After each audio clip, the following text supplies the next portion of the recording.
बिस्मिल्लाहिर्रहमानिर्रहीम। इय्याका नअब्दु व इय्याका नस्तईन। अस्सलाम वालेकुम रहमतुल्लाहि व बरकातुहू। नाज़रीन, उम्मीद करता हूँ आप सब खैरियत से होंगे और आप लोगों की ज़िंदगी अच्छी गुजरी होगी। बड़ी खबर, बड़ा धमाका। डॉक्टर शाहिद मसूद की हैरान कुन खबर, क्या ऐसा भी हो सकता है? डॉक्टर शाहिद मसूद ने क्या हैरान कुन खबर ब्रेक की है? आसिफ अली जरदारी ने क्या हैरान कुन इंकशाफ किया है? आने वाले दिनों में वज़ीर आज़म पाकिस्तान कौन बनने जा रहा है? और इसके अलावा इमरान खान साहब आने वाले दिनों में क्या करने जा रहे हैं? आज है 30 जून, साल है 2022। आज की बड़ी खबरें क्या कहती हैं, तमाम चीज़ें आपके साथ वीडियो में डिस्कस करूंगा। लेकिन डिस्कस करने से पहले, आगे बढ़ने से पहले आप सबसे एक छोटी सी गुजारिश है कि अगर आपको ये वीडियो और ये चैनल अच्छा लगता है, इस वीडियो को लाइक कीजिएगा, चैनल सब्सक्राइब कीजिएगा, साथ में नोटिफिकेशन में दबाइएगा ताकि जो आने वाली वीडियोस हैं आप उनको मिस ना कर सकें। मैं ये वीडियो रिकॉर्ड कर रहा हूँ लाहौर हाई कोर्ट के फैसले से पहले। तो हो सकता है कि लाहौर हाई कोर्ट का फैसला जब आ चुका हो तो आप ये वीडियो देखें, लेकिन उसके फैसले से पहले, लाहौर हाई कोर्ट के फैसले से पहले मैं यहाँ पर आपको बताना चाहता हूँ कि आज बाकायदा तौर पर 30 जून साल है 2022। आज के दिन बाकायदा तौर पर लाहौर हाई कोर्ट में एक बहुत ज़्यादा अहम केस लगा हुआ है और वो केस है हमजा शहबाज शरीफ की नाअहली। अगर हमजा शहबाज शरीफ का जो इलेक्शन हुआ था, और जो कि बाकायदा तौर पर प्रेस गैलरी में हुआ, जो पंजाब जो असम्बली है उसकी गैलरी में हुआ था, तो वो इलेक्शन अगर कलअदम करार दे दिया जाता है परवेज़ इलाही की और तहरीक इंसाफ की, जिस तरह वकील जो कि इस केस को लेकर चाह रहे हैं, अगर तहरीक इंसाफ के वकील और चौधरी परवेज़ इलाही के वकील जो हैं वो अदालत को सेटिस्फाई कर पाते हैं, तो अगर फैसला उनके हक में आ जाता है, अगर ये इलेक्शन कलअदम हो जाता है, तो हमजा शहबाज शरीफ जो है वो नाअहल हो जाएंगे।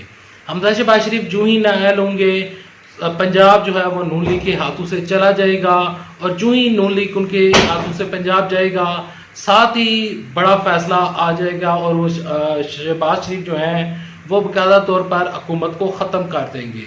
लेकिन शहबाज शरीफ की हुकूमत ख़त्म होने से पहले इमरान खान साहब कहते हैं कि ये हुकूमत ख़त्म हो चुकी है, ये जो जितने भी लोग बैठे हुए हैं ये गैर आईनी तरीके के साथ बैठे हुए हैं, ये लोग साजिश कर रहे हैं, और हमजा शहबाज शरीफ ने जितने भी फैसले किए हैं, जितनी भी तकरीयाँ की हैं, ये गैर आईनी, गैर जमहूरी है, ऐसा कहना है इमरान साहब का। और इमरान साहब जो है वो आने वाले दिनों में बाकायदा तौर पर जलसा करने जा रहे हैं, और इमरान साहब कहते हैं कि इस दफ़ा तारीख का सबसे बड़ा जलसा किया जाएगा।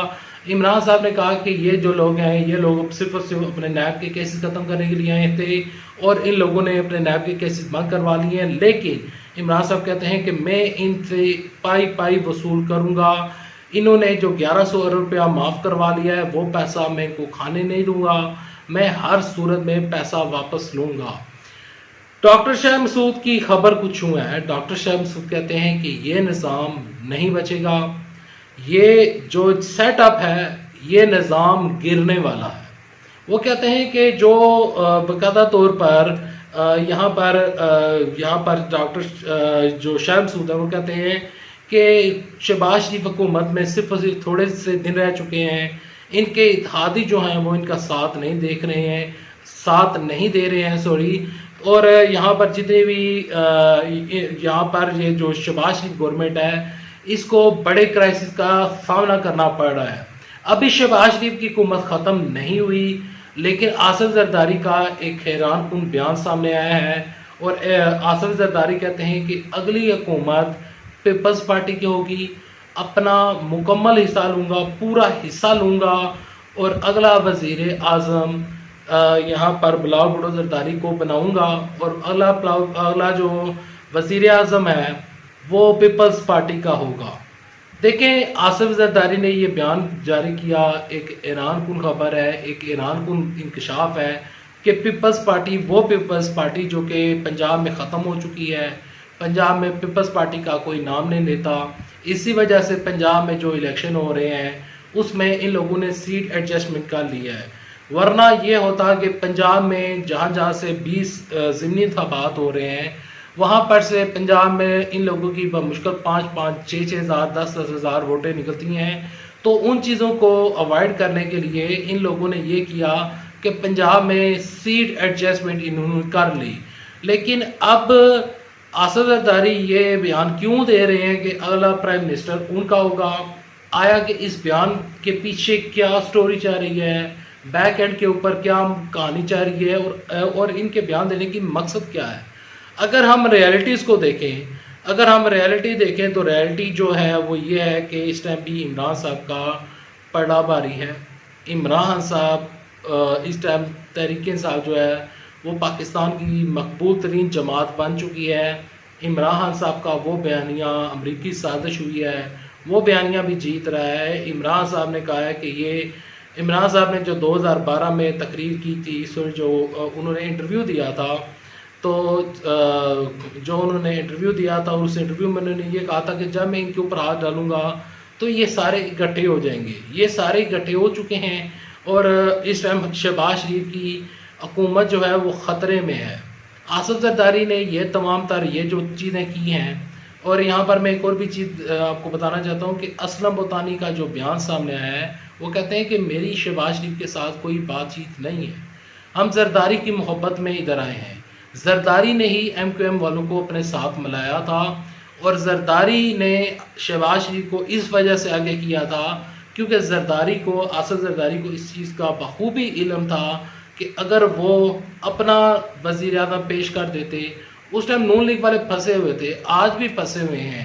اگر آج آصف زرداری یہ کہیں کہ وزیر اعظم بلاول بھٹو زرداری کو لگا دیتے ہیں، شہباز شریف صاحب آپ استعفیٰ دے دو، تو شہباز شریف کو وہ کرنا پڑے گا، کیونکہ یہ ایک مخلوط حکومت ہے۔ مخلوط حکومت کا بنیاد رکھی آصف زرداری نے، اور آصف زرداری نے جو بنیاد رکھی، وہ بنیاد انہوں نے اصل میں شہباز شریف کی بنیادیں ہٹانے کے لیے رکھی تھی۔ اب شہباز شریف کو دنیا کا سب سے اچھا ایڈمنسٹریٹر نون لیگ سمجھتی تھی، اور کہتے تھے کہ بہت اچھے ایڈمنسٹریٹر ہیں، یہ سب کچھ سنبھال لیں گے، شہباز شریف کی سپیڈ بہت تیز ہے، اس طرح کے بیانات آتے تھے۔ لیکن شہباز شریف کی سپیڈ آپ نے دیکھی، یہاں پر جو پرائزز ہیں وہ ڈبل ہو رہی ہیں۔ کبھی پاکستان کی تاریخ میں پیٹرول جو ہے وہ ایک ہی مہینے میں 100 روپیہ پر لیٹر نہیں بڑھا تھا، 84 روپیز بڑھا ہے، تو سمجھ لیں آپ اس چیز کو سمجھ سکتے ہیں کہ یہ جو چیز ہے وہ 100 روپیہ پر لیٹر کے ہی تقریباً ایکول ہے۔ تو یہ تمام تر چیزیں پہلے نہیں ہوئی تھی، تو اس وجہ سے لوگ پاکستان کی تاریخ کا بدترین وزیر اعظم شہباز شریف کو کنسیڈر کر رہے ہیں، اور وزیر خزانہ مفتاح اسماعیل کو سب سے زیادہ بدترین یہاں پر وزیر خزانہ مانا جا رہا ہے، اور اوپر سے کہا جا رہا ہے کہ سار ڈھار آ کر معیشت سنبھالیں گے۔ سار ڈھار آ کر کیا معیشت سنبھالیں گے؟ یہ لوگ جو ہے وہ خود ہی اپنے گڑھے میں گر چکے ہیں۔ اسی وجہ سے ڈاکٹر شاہ محمود کہتے ہیں کہ نظام نہیں بچے گا، اور یہ حکومت جو ہے وہ بچتی ہوئی نظر نہیں آ رہی، اور آئندہ عمران صاحب جو ہے وہ دوبارہ پرائم منسٹر بن سکتے ہیں۔ دوسری جانب آصف زرداری کہہ رہے ہیں کہ اگلے پرائم منسٹر ان کی جماعت سے ہوگا، اور صدر پاکستان بھی ان کی جماعت سے ہوگا۔ خیر، ابھی تقلید ہے، نسوری تقلید اجازت۔ اللہ آپ سب کا مناصر ہو۔ اللہ حافظ۔ پاکستان زندہ باد۔ افواج پاکستان زندہ باد۔